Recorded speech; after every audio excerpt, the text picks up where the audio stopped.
Well, I was born in Singapore and then went on holiday to New Zealand, and war broke out in Singapore.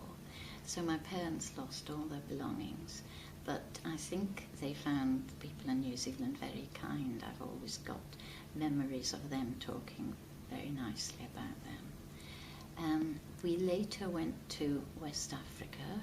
My father was in education, and I can remember a little bit about it. I couldn't remember much about New Zealand. I can remember in Africa the gardener teaching me to crouch down on my haunches, I think you'd call it. And I still do that quite comfortably if I'm gardening now. And the other thing I remember about the garden there was when a swarm of locusts came, and it was just like a great big cloud descending on the garden. And we all had to go out and bang saucepans and things, and I remember thinking that was tremendous fun. After that we spent a bit of time in Wimbledon, where I went to school for a little while, but that was very early days, probably definitely the first school I went to.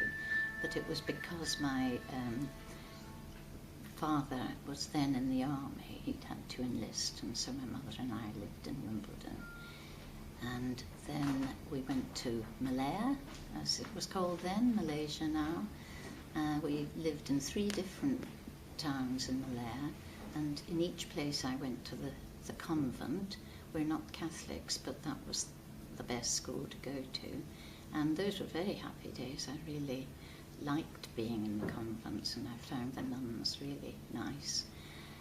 When I became nearly 9, it was time to come home to boarding school, and because my parents both originated from Aberdeenshire and my grandmother still lived there, they decided to send me to a boarding school in Aberdeen, and there were 2 to choose from, and the one they settled on was St Margaret's School for Girls, which I spent about 9 years at. I think it was 3 junior school, no, maybe 8 years there.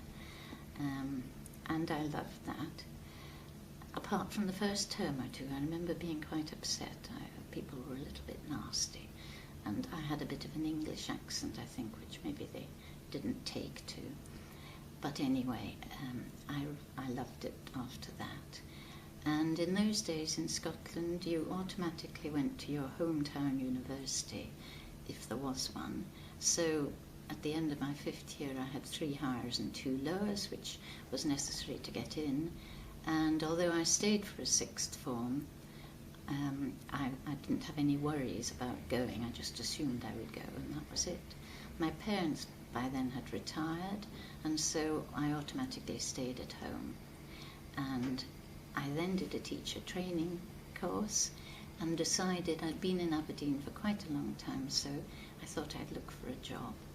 And the first one I saw was at Cheltenham Ladies College, so I thought, well, I'll have a go, and I got that job. I would automatically say I'm Scottish. I've lived in York now since 1971, and I do like York, or I wouldn't still be here, but I still think of myself as Scottish. Thank you very much.